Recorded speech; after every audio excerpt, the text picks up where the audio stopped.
Okay, we're rolling. Halloween special. It is October 30th and I'm recording this.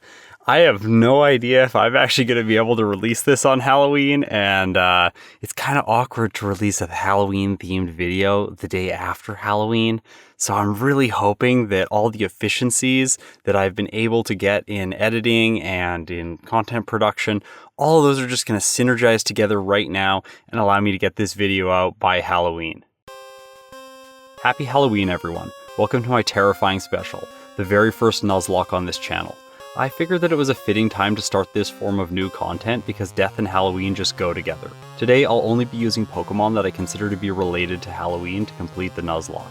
Let's review the roster of potential team members first, and I'll explain why each of them is Halloween themed. So first we have the obvious categories: rats, bats, ghosts, spiders, a crow, an owl, a moth, Pokemon that wear skulls, and intimidating dark-type quadrupedal animals. I've also added some less than obvious choices, but I think I can make a case for their inclusion.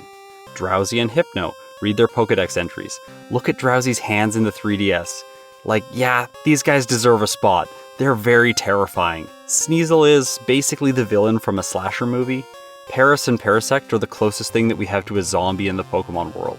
The mushroom takes over this little bug's mind. Unknown is weird, it's mysterious enough, and I think that it's pretty fair to include it. Plus, it's pretty much useless past the early game. Mr. Mime is basically a terrifying clown. Honestly, it's probably one of the most frightening Pokemon currently in existence. Sudowoodo is the closest thing we have to a skeleton Pokemon. It's probably based on petrified wood after all. Even if we say it's just a disguised tree, then it's in the spirit of Halloween and it's dressing up to go trick-or-treating. Delibird is similar because look at him, he's dressed up as a vampire. He's got a new costume for this video. Look at his cute little fangs, they're so adorable.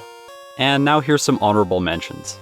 I considered adding Ditto into the mix because it's basically dressing up as any other Pokemon, but I don't really want to use it on my team, so I'll just leave it out today. I considered adding all the poison types because they're basically the evil typing in Generation 1 as they're associated with Team Rocket, but I decided that that would make the cast of characters slightly too big. I also considered adding all bug-type Pokemon, but honestly Butterfree and Ladian don't really feel very Halloween-y. So that's it. We've got the roster for this Nuzlocke. Here are the rules. I can only catch or obtain the first themed Pokemon I encounter in a location. If I encounter something else that isn't part of the Halloween roster, then I can keep encountering. If I knock the first themed Pokemon out, run out of Pokeballs, or it flees, then I'm no longer able to obtain a Pokemon in that location. If a Pokemon I've already obtained shows up, I'll just keep encountering until I find something new. Rule number 2. If a party member faints, it's considered dead and permanently boxed. Note, I won't allow myself to catch replacements for Pokemon that have fainted, so the first Zubat I get is the only one that I get. No items in battle. However, held items are allowed. So for example, I can't use a potion, but I can have my Pokemon hold a berry to replenish its health. I'm not allowed to over-level. The level cap will always be set to the next gym leader's strongest Pokemon. So at the start of the Faulkner fight, all of my Pokemon's maximum level is 9. Oh dear, I think that fight's gonna be really tough. Finally, I have to use the set battle style. This means that if I want to switch out, I'll have to take at least one turn of damage. I'm used to playing with only one Pokemon for my entire playthrough, so the act of switching to another Pokemon has actually never occurred on this channel. But believe me, I do in fact know how to do it. I know, it's hard to believe, right? 2 quick notes before we get started. 1. I may lose this Nuzlocke. Success isn't guaranteed. If my entire team faints in a battle, I'll consider it a loss. Who knows how far I'll make it.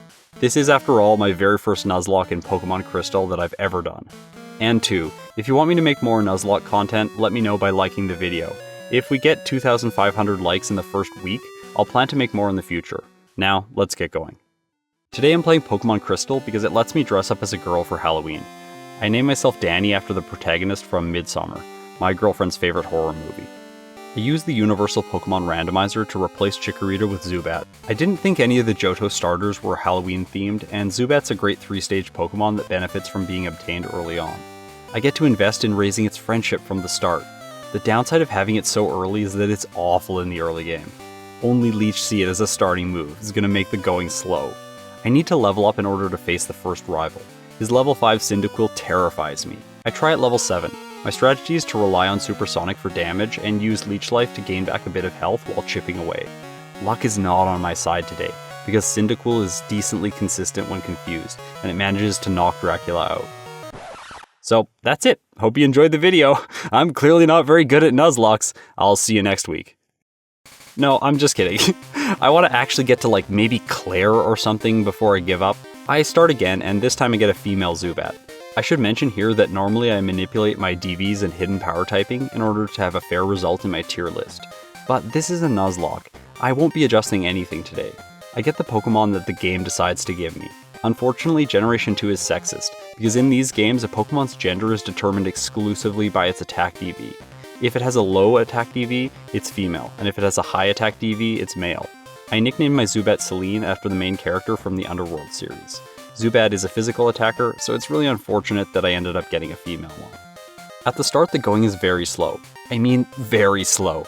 I can't knock out Hoothoot or Spinarak because of their typings, and Poliwag does a lot of damage with Bubble. I'll have to train exclusively against Rattata for experience until I get to level 6 and learn Supersonic. I was training against all these Rattata and then this happened. Yes, that's a shiny Rattata. Its sickly gray color would be perfect today because of the Halloween theme. There's only one problem. I haven't received any Pokeballs yet. This is the first shiny I've encountered while playing the game for this channel. I've put in so many hours, and today, the first time I encounter a shiny, I'm forced to knock it out. For Zubat experience. So, this Nuzlocke is already punishing me really hard. I hope that things get easier in the near future. But I'm not sure about that because I failed the rival fight at level 7 previously, so I want to attempt it at the max level that's available right now. I've got to train up all the way to level 9. I'll be able to add other members to my team to use against all the required trainers between here and Faulkner so that Celine isn't overleveled when I reach the Majestic Birdmaster. I've reached level 9, so it's time to face the rival. One thing I've learned about Nuzlocke over the past few weeks is that having the perfect held item in every fight is key. That's exceptionally true during this rival fight because Supersonic is an inconsistent nightmare, and Leech Life just isn't a good way to recover health when you're only doing 1 hit point of damage each turn. Having Zubat hold a berry allows it to recover 10 hit points of damage when its health drops too low. I love how well thought out this game mechanic is. A Pokemon obviously wouldn't know how to use a potion, but a berry is something that it can just easily understand and eat during a battle. I get decent Supersonic luck in this fight, but the berry is the real MVP. I expect that this is going to occur a few more times today. I've seen some comments asking how to pronounce my Generation 2 rival's name. You pronounce it, well, it. And this is pretty fitting for today. Oak's assistant gives me 5 Pokeballs, and now I'm able to catch my first team member.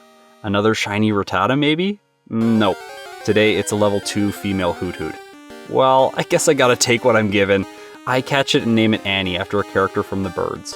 Also, please forgive my nicknames. I was unable to consult my horror movie aficionado girlfriend for all of them. The better names are her ideas. Unfortunately for the Hoothoot evolutionary line, Noctowl is a special attacker, and the first special move it learns through level up is Confusion at level 41. That just doesn't seem fair. So I doubt that Annie is going to stick around on my team for very long.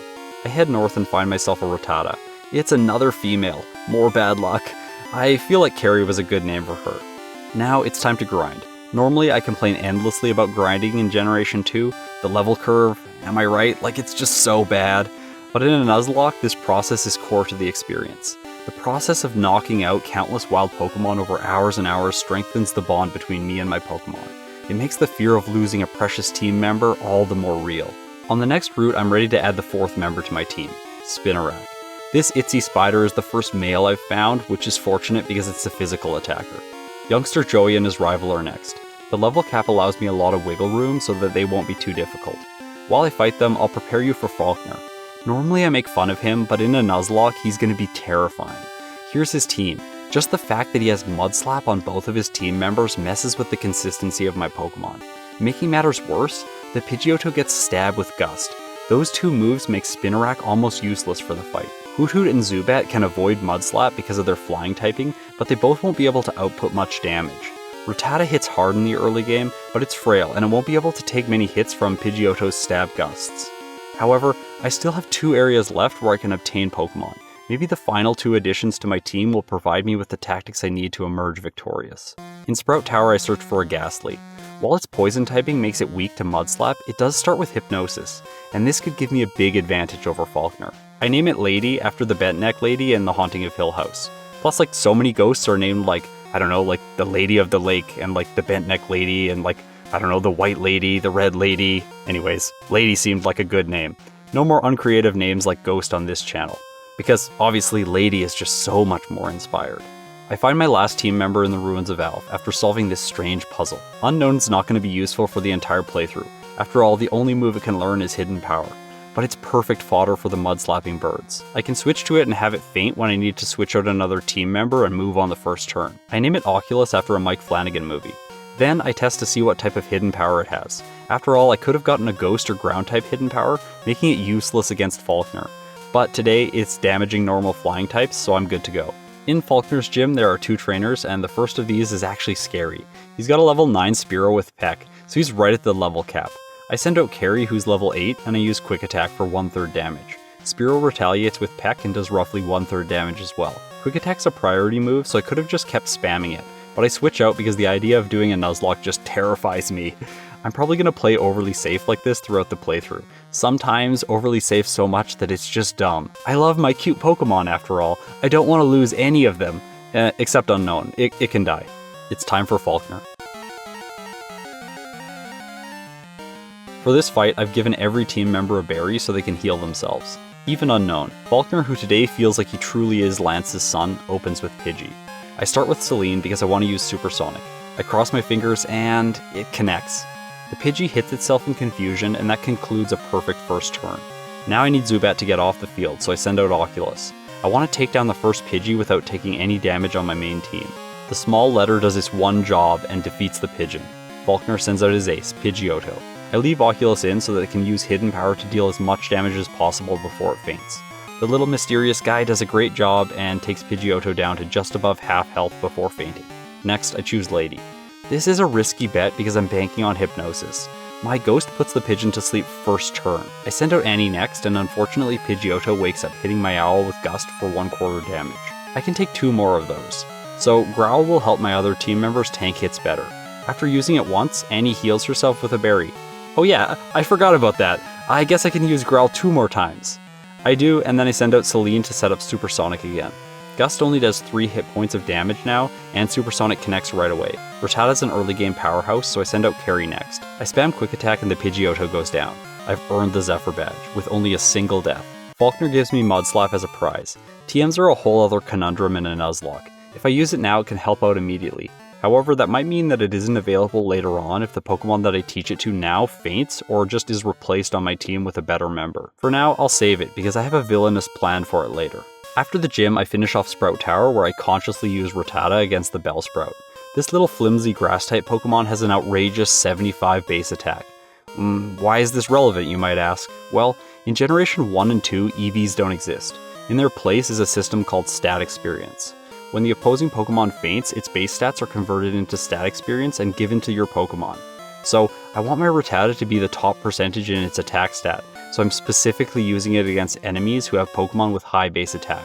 This will ensure that my attack stat has maximum growth as I level up. Note that special attack and special defense are both calculated with the same DV in Generation 2, and they also use the same stat experience. If you want high special stats, you need to knock out Pokemon with high special attack. On the following route, I run into this Goldeen trainer. Lady's level 9 and the Horny Fish is level 10, so I'm underleveled. That feels weird. Ghastly can use Hypnosis though, and that allows me to finish the fish off. Oh nice, I got 2 levels from a single fight. I'm not on the clock for this playthrough, and honestly that feels really nice. Honestly, most of the time I'm just racing through the game trying to cut time off my playthroughs, but today I get a chance to just sort of relax, watch some YouTube videos while I do some grinding. I can also decide to backtrack if I want to go back and grab an item that I might have missed. Heading back to the start of the game, I get the chance to pick up more berries along the way, but that isn't the reason for this trip. After you defeat Faulkner, you can obtain the pink bow from this lady who shows up on Tuesdays. It's a held item that boosts the power of normal type moves by 10%. Carrie the Rattata just needs a cute little pink bow. It's her costume for Halloween after all. I make it back to the entrance to Union Cave. I grab another held item here from the lady who shows up on Friday. She gives out the Poison Barb, and it's going to boost Itzy's Poison Sting damage. Believe me, Poison Sting needs all the boosts that it can get. I spend time training outside the cave, being cautious of what Pokemon I'm knocking out. After all, I can't overlevel, so I only gain a certain amount of stat experience, and I need to make all of it count. In Union Cave, I pick up the TM for Swift. Believe me, this is very important for a Johto Nuzlocke. In the forest, I encounter Venonat, which is my next possible team member. Unfortunately, its evolution Venomoth has a terrible learn set in this generation. It might be a dark ghost type, but it just doesn't learn any good moves for those types. That's frustrating because I love its design. So Venonat's another fodder Pokemon for today. Believe me though, I will use Venomoth in the future. Of the rockets in Slowpoke Well, there's only one that's intimidating. It's this guy with a level 14 coughing. Whenever facing one of these little gassy meteorites in a Nuzlocke, it's important to check what level they learn self-destruct. Level 17, so it won't blow up on me today. The pink bow buffs Carrie, and she takes the Toxic Ball down with 3 hits. I finish fighting the trainers in the gym, and then I finish leveling up to level 16. I can't delay anymore. It's time to take on Bugsy. He opens with Metapod, and I open with Annie the Hoot Hoot. She knows Peck, and now this flying type move is going to be broken in this fight. When you defeat Faulkner, his badge gives you a 12.5% boost to your Pokemon's attack stat, as well as a 12.5% boost to all flying type moves. These two benefits stack, and after that, Annie also gets the same type attack bonus and super effective damage. I don't think that Bugsy's going to stand a chance. Unfortunately, Metapod does manage to land a tackle before it faints. In retrospect, I could have used Lady first because Metapod can't damage ghost types, but I'll just have to make do this time against Scyther with a little bit of damage on me. It opens with Fury Cutter, dealing 2 points of damage. I try for Hypnosis, but it fails. Fury Cutter builds in intensity, dealing 5 hit points of damage, and I go for Hypnosis again. This time it connects, and Scyther falls asleep, breaking its combo. Peck does almost half damage because of a lucky critical hit. Scyther stays asleep, Peck does another critical hit, and my opponent's nap continues. That seals its fate. The only Pokemon he has left is Kakuna, and it's not intimidating. I finish it off with Carrie and earn myself the Hive Badge, and the TM for Fury Cutter, which today is honestly not going to be very useful. The rival ambushes me as I try to leave Azalea Town. He opens with Ghastly, and so do I. Hypnosis connects and I take it out over 2 turns with super effective licks. Next is Zubat, and to manage it, I send out my Rat. Hyper Fang is fantastic, and it gets the job done in a single turn. Quilava's last. It knows Ember and Smokescreen, both of which could cause some problems.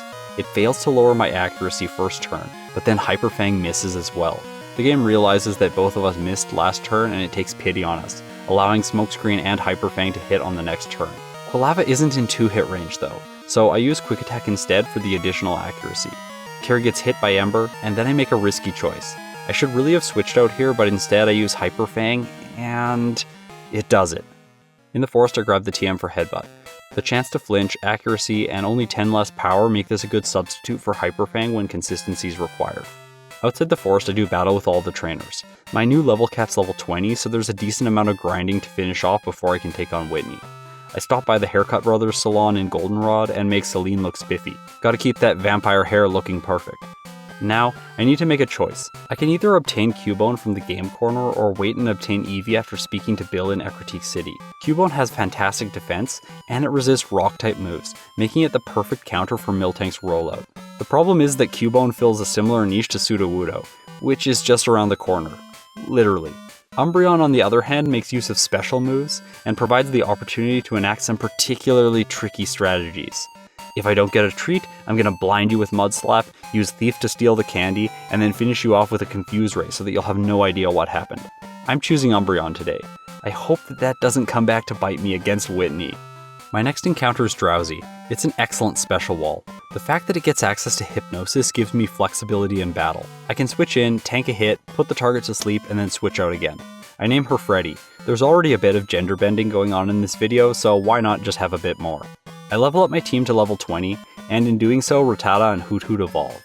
Whitney, the Cowmaster, the Breaker of Dreams and Flying types, is next.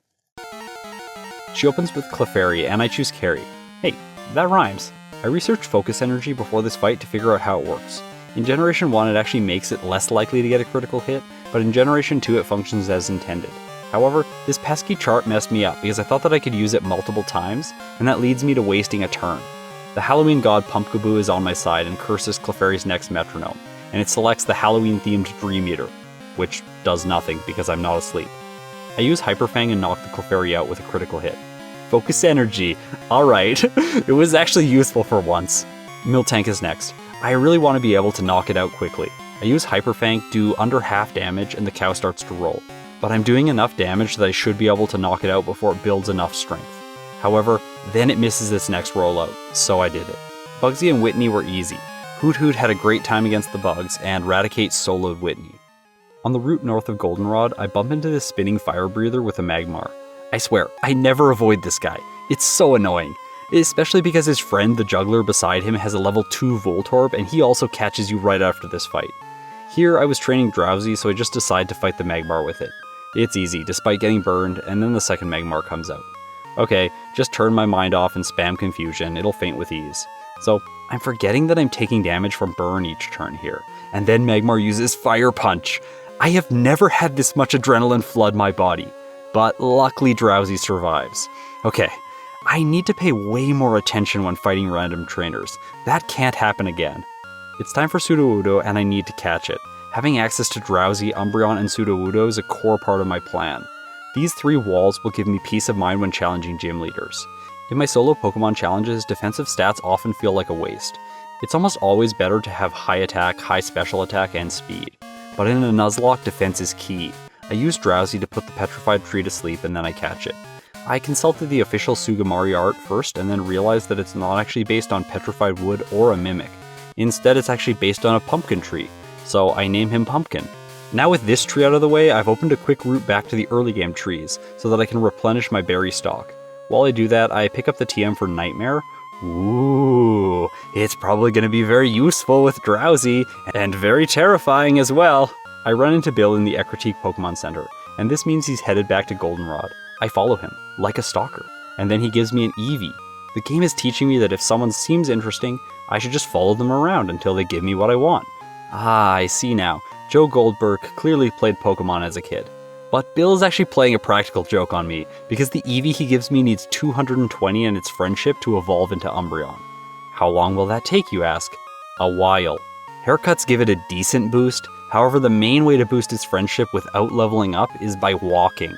It gains 1 friendship point for every 512 steps I take. So I get the bike, put a good video on, and go to town.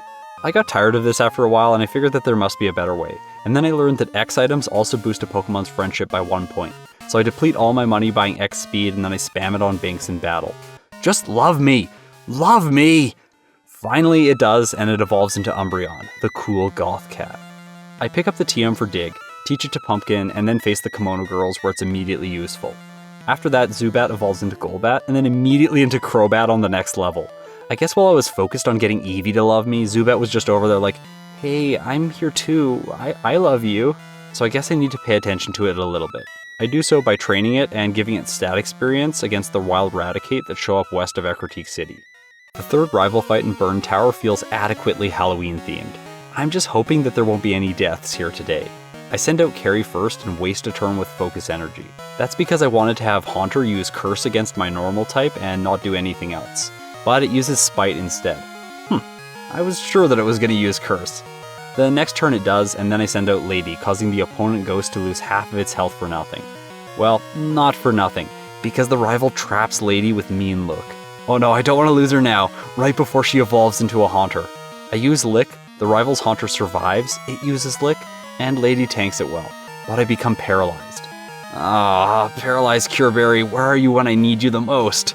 On the next turn, I manage to move and knock the Haunter out, breaking its Mean Look. And that allows me to switch into Celine. She's the perfect choice because there was just a showdown of the ghosts, and now there has to be a showdown of the bats.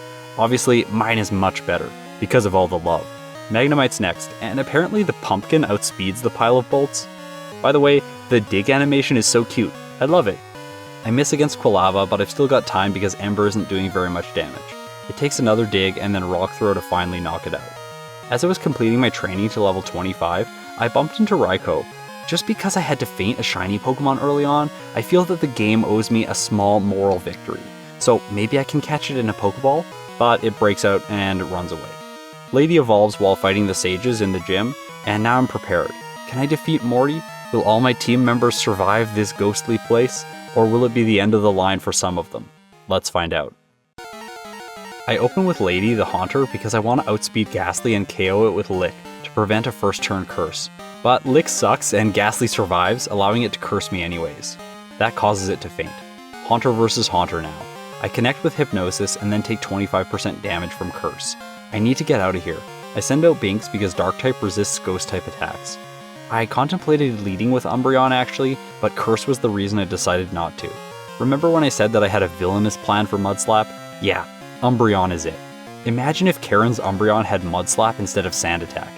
In my defense, this is the only move that Umbreon has access to right now that can actually hit ghosts. So these dirty tactics are clearly justified. Mudslap's enough to finish the Haunter off, and then Morty sends out his ace, Gengar. It hits me with Shadow Ball, I start to set up Mudslap, and then it uses Mean Look. Oh no, my PP is going to be an issue today. I've only got 4 more Mudslaps left. I poke around and use Growl because maybe I'll have to deplete all my PP, but I won't survive that long. I need to go on the offensive and hope that I get the rolls I need, or a lucky crit along the way. I take the Gengar down to red health, cross my fingers, and use my last Mudslap. It does it. Oh, Umbreon survives to see another day. I send out Pumpkin in its place against the final Haunter. With the cute dig animation on my side, I'm able to easily knock out the ghost and earn the Fog Badge. The prize Shadow Ball TM I make use of right away to replace Lady's Lick. I grabbed the Mint Berry on the way to Olivine. I probably should have grabbed that before Morty. And then I tackle the Lighthouse. Hey Dennis, I hope that you're having an awesome Halloween, man. I spend a lot of time training at sea. The level cap's now 30. I've said before that the Johto level curves are really wonky, and they are. If you're soloing the game, everything just feels underleveled and easy. But if you're playing with a complete team, it feels like you just can never get enough experience to stay on par with the next gym leader. Why did I choose this generation as my first Nuzlocke? I teach Carry Return because it's going to hit like a truck and give me a fighting chance against the next gym. See what I did there? Drowsy evolves into Hypno. I grab the Sharp Beak from the lady who appears on the shore on Monday because it's going to power up Crobat's Wing Attack. This is an awesome set of team upgrades, and it comes to an end when Pumpkin learns Rock Slide, its most powerful stab move. In the 5th and final gym, there are a few obstacles to overcome first. This starts with the tag team trainers. I lead with Annie, but Peck isn't doing enough damage to KO the Hitmonlee in a single hit. That puts pressure on me against the Hitmonchan, and I'm forced to switch into Celine. Wing Attack gets the job done. Knob is next. My team doesn't do well against rock moves, so the Machoke using Rock Slide is a serious threat. I open with Celine because I think that Wing Attack with the Sharp Beak is going to be enough. It KOs the Machop and the following Machoke in a single hit each. I spent a bit of time leveling up Annie, the Noctowl, to level 30, and at that point I'm feeling ready for Chuck. He leads with Primeape, and I start with Annie. I did this because I can set up Reflect on turn 1 and lower the power of all of his moves, with the exception of Surf. I go to town on the Primeape with Peck, but it survives and uses Karate Chop. It's one hit away from being knocked out, and Annie is taking the hits well. I can do this. And then... Oh my, that was so clutch. 2 hit points? Annie finishes the Primeape off, and Poliwrath comes out. I send out Celine because Annie can't take any more damage, and the Tadpole misses with Dynamic Punch. Please, Wing Attack. Okay, that's more than half damage. Poliwrath senselessly takes aim with Mind Reader and gets knocked out. No deaths here, but that critical hit against Annie was so close. Now we get the opportunity to witness a beautiful Halloween-themed fly animation. I really love this little bat sprite. It looks so cool. This gives me Midnight Mass vibes. The next portion of Gen 2 is weird in Nuzlocke. The level cap increases, but only to level 31. Yeah, 1 level. First, I need to knock out the red Gyarados. After that's taken care of, I face the Rockets in the hideout. I was worried going into this that I wouldn't be able to keep myself under level 31, and that I'd have to leave some of my team members in the box when fighting Price. But the Rockets are all at low levels and I don't end up in that situation. Price opens with Seal, a water-type Pokemon. I like to bring attention to this as much as is possible, and today it's actually relevant. I send out Freddy first because she's here to put this water-type to sleep. I do so successfully against Seal, and then I use Confusion and Headbutt to knock it out over 3 turns. Dugong is next, and it's actually an Ice type. This is important. Hypnosis is successful, and then I switch into Pumpkin. This was my plan. Since the Rock type has lowish special defense, I wanted to be able to bring it out against Price's Ice types without taking any damage against the Seal. I KO the Dugong with Rock Slide, and then Piloswine comes out. It knows Blizzard, and so Pumpkin turns tail and run, and then I send out Binks in its place. Price's Pig uses Mist. I confuse it, it hurts itself, and I start chipping away at it with Quick Attack. Umbreon is really tanky, so I can just hang out here for a bit before I switch. I confuse it again, avoid a Blizzard, and then I send out Celine. Honestly, I should have sent Hypno back out. Hypnosis, high special defense, and Headbutt would have all finished the Piloswine off with less of a worry.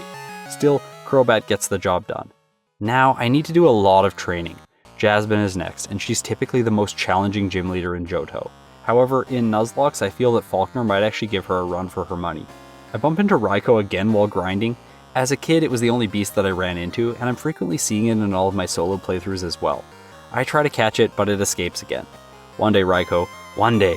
After a serious slog, my team's at level 35, and I'm ready to face Jasmine. She opens with Magnemite, and I've thought this through. Pumpkin uses Dig and knocks the Steel Electric type out first turn. That was a fast and efficient start, and it also means that I won't have to switch into Steelix's Iron Tail. I damage the snake with Dig, and it misses its first Iron Tail, giving me a second turn to damage it before I finally take a hit. And oh no, I take so much damage, despite my good defensive stats. I can't survive another one of those, and I need Pumpkin for later in the game, so I have to come up with a different solution.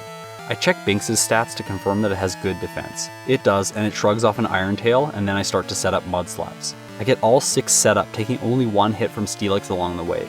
Then I use Confuse Ray, and this animation is truly Halloween inspired. Because Steelix is missing so much, I decide to lower its attack as well. This adds consistency, ensuring that if it ever attacks again, it's going to do absolutely no damage. After that's done, I send out Freddy. She puts Steelix to sleep, and then gives it bad nightmares. See? Hypno is terrifying. Steelix faints, and then the last Magnemite comes out. I take the same approach here, Hypnosis and Nightmare. Once they're set up, I spam Confusion and take the victory over Jasmine. That wasn't as difficult as I expected. It's time for the Radio Tower. The first boss battle here is easy. Hypno shreds through all the coughing and wheezing with Confusion. The rival in the underground is next, and his team isn't well equipped to deal with my Pumpkin. Rock Slide and Dig together make quick work of every one of his Pokemon. I take a quick break to feed my team some vitamins, gotta get swole after all, and then I get back to the task of crushing a criminal organization with all those muscles. The final rocket boss with a Houndour and Houndoom is next. Yeah, I said that those 2 Pokemon were part of the group that I could use for this Nuzlocke, but they aren't available until Kanto. Come on, Game Freak. Like, I really want to use them, but I just can't. I could use a really good special attacker anyways. So I doubt that Doomhound will make an appearance on my team today. In Ice Path, I get access to my last team member in Johto, Delibird. I chose it over Sneasel because it has a better special attack stat. The purpose of getting this penguin is so that it can use Icy Wind against Clair's Dragonairs, and more importantly, against Lance's Dragonites. On the way out of the cave, I pick up the Nevermelt Ice to boost its offensive potential. At this point in the playthrough, I'm becoming very weary of the constant grind that is stat experience training, so I take the easy path and knock out all the Pokemon that appear while I'm training Delibird. Hopefully it didn't need the extra special attack to overcome Clair's Dragonairs. The Dragon Gym Leader opens with a second stage Pokemon, which seems like a bit of a letdown, but it knows Thunder Wave, so I need to be careful. My Penguin uses Icy Wind, but Dragonair survives and paralyzes me. Okay, so now the Nevermelt Ice feels like a bad choice. Paralyzed Cure Berry would have been the better choice. It feels like I should just always have a Paralyzed Cure Berry. I really hate paralysis. I need to switch out, so I send in Binks because it can tank a hit from Thunderbolt. However, it also gets paralyzed. I confuse the Dragonair with Confuse Ray and then use Feint Attack. That's pretty good damage. It's nice when a dark move is half decent in this generation. I knock out the second Dragonair and then the third one comes out. Same strategy. Confuse Ray into Feint Attack. And this time I need to start thinking who I'm going to face Kingdra with. And so I send out Lady. Hypnosis could be very helpful. I miss against Dragonair first turn, but second turn I connect and put it to sleep. It's time to eat some dreams. I love this animation. I finish the Dragon Serpent off with Shadow Ball, which also has a cool animation, and Clair sends out her ace, Kingdra. Hypnosis connects right away. Good, I was worried it wouldn't. Dream Eater does 1/3 damage, Kingdra stays asleep. I attempt Shadow Ball to see if it does better damage. It doesn't. Back to Dream Eater to finish the dragon off. And that concludes the gym challenge. Before the league, I collect a bunch of important items that are hidden around Johto. I had no idea this place south of Goldenrod actually existed. It's where you obtain the soft sand. I grabbed the rare candies, the TM for Hidden Power, the Black Glasses, the King's Rock, a Mystery Berry, and the TM for Earthquake and Victory Road. The obvious choice against the final rivals team is Pumpkin. Rock Slide is fantastic against Sneasel, Earthquake's good against Magneton, it paralyzes me though, but joke's on him because I was already very slow. All he has left is Haunter, Typhlosion, Kadabra, and Golbat, all Pokemon that Sudowoodo can deal with easily. So I've made it to the league. I'll be starting the league at level 47, which is the highest level on Karen's team. I'll allow myself to level up during the first 4 trainers, so really the level 47 level cap is for the start of the league, and then this cap will be adjusted to 50 when I get to Lance. I'll probably use some rare candies to defeat Lance because I want to do it with peace of mind. My team is decently balanced, and I have an answer, at least in theory, for all the members of the Elite Four. Can I do it? Can I beat the game with this team? Let's find out. Will, the Psychic Master, who's dressed up for Halloween as Zorro, is the first challenger. He sends out Xatu, and I choose Pumpkin. It's time for Rock Slide. But before that, the bird outspeeds and uses Psychic and does massive damage to me. I do knock it out, but I'm not going to be able to stick around any longer. Exeggutor's probably going to use Psychic right away anyways, so I choose Binks. Dark types are immune to Psychic, and the eggs do end up using the magical powers, and I get a free switch in as a result. I use Feint Attack and it does massive damage, but not enough to KO, giving the Pineapple time to set up Reflect. Slowbro also survives a hit from Feint Attack, and it does a small amount of damage to me before fainting. Jinx is next, and this terrifying Ice type survives Feint Attack and puts Umbreon to sleep with Lovely Kiss. It slowly whittles away at me as I attempt to wake up. This continues all the way until I only have 33 hit points left. So I really shouldn't continue like this. I think that I've pushed things too far. A critical hit might have knocked me out. I send Freddy out in Binks' place, and I get my revenge by putting Jinx to sleep with Hypnosis. The final Xatu isn't an issue for me since I resisted Psychic type attacks. I've done it, Will is no more, but Koga has many tricks up his sleeve.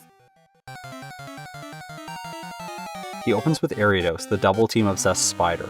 I lead with Crobat and use Wing Attack, knocking the bug out with a single hit. Venomoth is next. It's a bug type, so Wing Attack does super effective damage, and it faints as well. Now Fortress is an interesting case.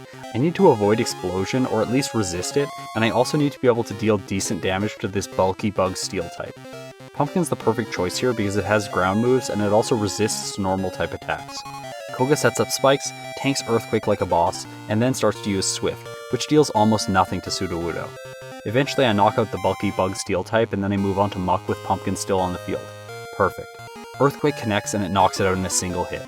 Last is Crobat. Remember when I mentioned that having Swift is very important in Nuzlocke?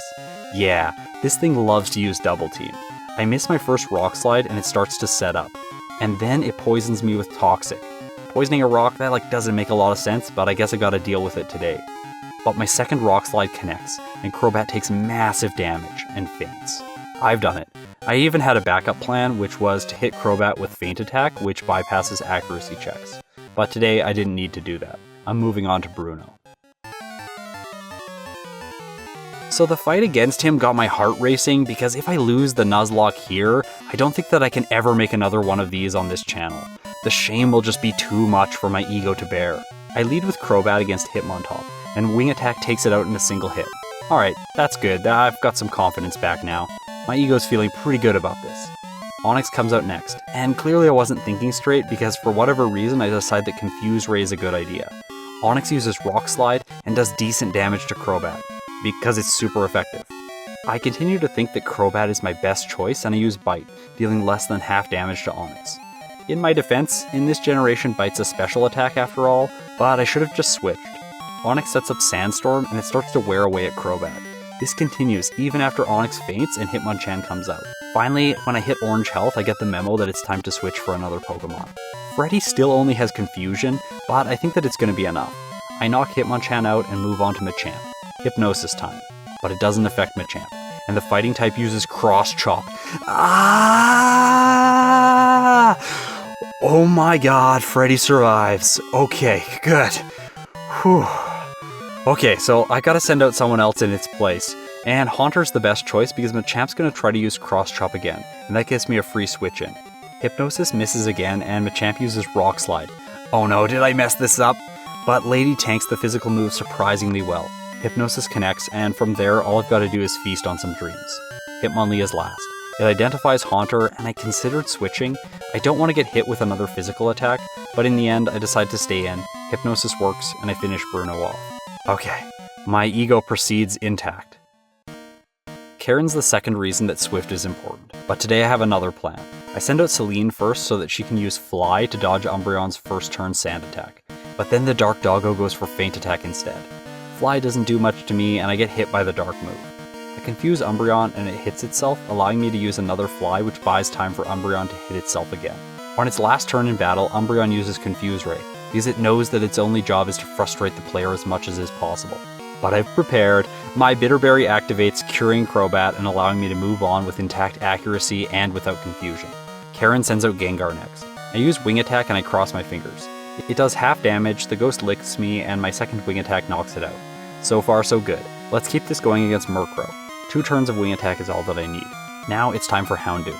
I send out Pumpkin and it resists its flamethrower, which does 1/4 damage, and then my tree uses Earthquake and the dog faints.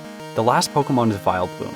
I don't really want to face it with Pumpkin, and Celine doubly resists its grass attacks, so I switch in.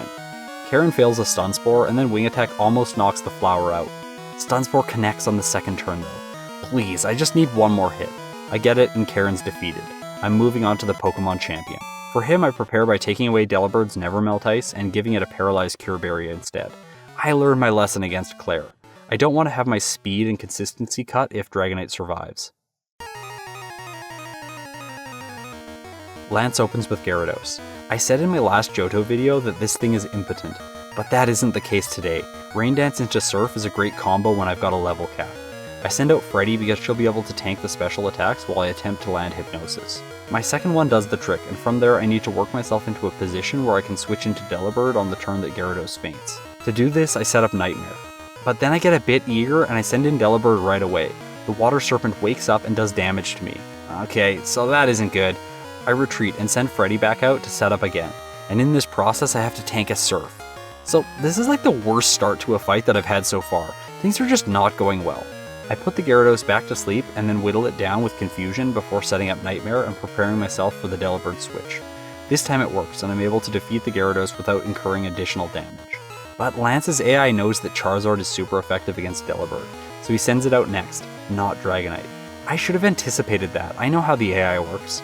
To manage the Flaming Lizard, I sent Freddy back out to get hit with Flamethrower during the rain, and Charizard outspeeds and gets off another hit before I manage to put it to sleep. Okay, Nightmare time. Again, I want Delibird to be on the field when Dragonite comes out, but I mess up and I knock out the Charizard by accident. Oh no, I'm not feeling very good about this. I YOLO with Hypnosis against Dragonite and it pays off. This lets me send out Delibird while Dragonite is having a nice cozy nap, and it doesn't stay cozy for very long because Icy Wind connects. And Dragonite survives? Okay, so I wasn't expecting that. I thought for sure that it would knock it out. It's 4 times effective. This isn't good. It's still asleep though, so I'm able to knock it out. The second one's next. I deal around the same amount of damage to it with Icy Wind, and then Dragonite uses Hyper Beam. Oh no, oh no, oh no, Penguin. Okay, so that's the first death in the league, and the first death since Faulkner. Without my Ice type, I'm actually feeling much less confident against the rest of Lance's team. In Nuzlocke, it's often the case that once one of your key team members faints, that then the rest of the fight can just spiral out of control. I'm really hoping that that doesn't happen today. I send out Haunter and quickly finish the Dragonite off. Aerodactyl's next. It's going to use Rock Slide, so Pumpkin's my best choice to switch to. Plus, Aerodactyl's going to be weak to Rock Slide itself. Rock doesn't resist Rock, and then I knock it out on the next turn. Dragonite's last. I decide to test my luck with Rock Slide. Lance sets up Safeguard, and Sudowoodo misses. Rock moves are infuriating to use. Because Dragon moves are special in this generation, Outrage actually does massive damage, leaving my Pumpkin with 55 health. Rock Slide connects, but it isn't enough. Okay, it's time for my other tank. Binks, you can do it. The foe's weak. And then Lance uses a full restore. We begin to exchange blows, and honestly I'm not tanking these hits from Outrage as well as I was hoping for. Feint Attack will eventually get the job done, but I'm gonna have to use Rest before that. Please just let Dragonite confuse itself from Outrage and then miss a hit. It does. Twice. And that lets Umbreon finish the dragon off with Feint Attack. I've become the champion in this Halloween-themed Nuzlocke. When I set out to complete this project, I intended to play all the way through Kanto to Red. And then, yeah, this Nuzlocke was actually my 5th attempt at it. The first 3 losses came after the first rival fight with Zubat. It just got completely wrecked by the Cyndaquil, and that actually took a decent amount of time because the grind in the early game is really annoying. And then I had an incredibly unfortunate playthrough where I lost nearly my entire team against Koga, who set up with his Crobat. Double team is so frustrating, and I hadn't thought to take Swift onto my moveset. The lessons that I learned from these failed attempts are as follows. Defensive walls are incredibly important in Nuzlocke. You want your team to have the flexibility to switch during fights without taking massive damage. Feint Attack, Swift, and Foresight are good counters for evasion-raising moves. Never fight Koga without these. Early game, Pokemon like Noctowl and Raticate shouldn't overstay their time on your team. They can manage in a solo playthrough by overleveling, but in a Nuzlocke, developing a diverse team is much more important. Finally, stat experience or EV training is the best way to go. Grinding levels as fast as possible to save time doesn't lead to good results. And that's why this video ends here today. I simply didn't have enough time to complete Kanto before Halloween. So the Pokemon have survived this terrifying journey for now. But will they survive their most challenging opponent yet? After all, most horror movies get a sequel. So I'm sure that you'll find out very soon. So subscribe and ring the chime echo so you'll be notified when that video shows up. If you want me to do more Nuzlockes, give this video a like. Finally, thanks to all my patrons for their support. I really appreciate it. You're making my dreams come true. I'm going to release a cut of my initial attempt at the Nuzlocke where I failed in the league, and that'll have some commentary and it'll be a Patreon exclusive. So sign up if you want to see that in the next couple of weeks. If you've made it this far, you're incredible. Happy Halloween, everyone. Okay, this is a voice test to see if I'm recording through Wow, this is off to a good start. 2 quick notes before we get started. 1. I may news this Nuzlocke. No! Between here and Faulkner so that Celine isn't overleveled when I reach the map. Having Zubat hold a berry allows it to recover. I can't do this line. Youngster Joey and his rival are next. The level cap of the rockets in Slowpoke, well, there's only one that's intimidating. This guy, with a level... It was going so well, and then it wasn't going anymore. I fight the trainers in the Tim Hortons. I can switch in, tank a hit, put the target to sweep, and then switch out again. On the route north of Goldenrod, I bump into this spinning fire breather with Magmar. Fire breather. Wow. On the route north of Goldenrod, I bump into this spinning... On the route. What am I doing? Making a song. The prize Shadow Ball TM I make use of right away and replace Lady's Lick. Lady's Lick? That's an awkward thing to say. In the 5th and final gym, there are few obstacles. I lead with Annie, but Peck isn't doing enough damage to KO the Hitmonlee in a single hit. Oh my gosh, that puts pressure on me.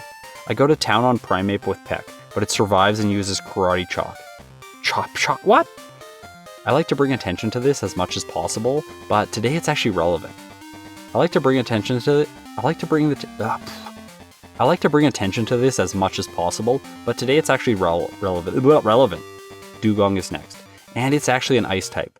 This is important. Hypnosis is successful. Honestly, I should have just sent Hypno back out.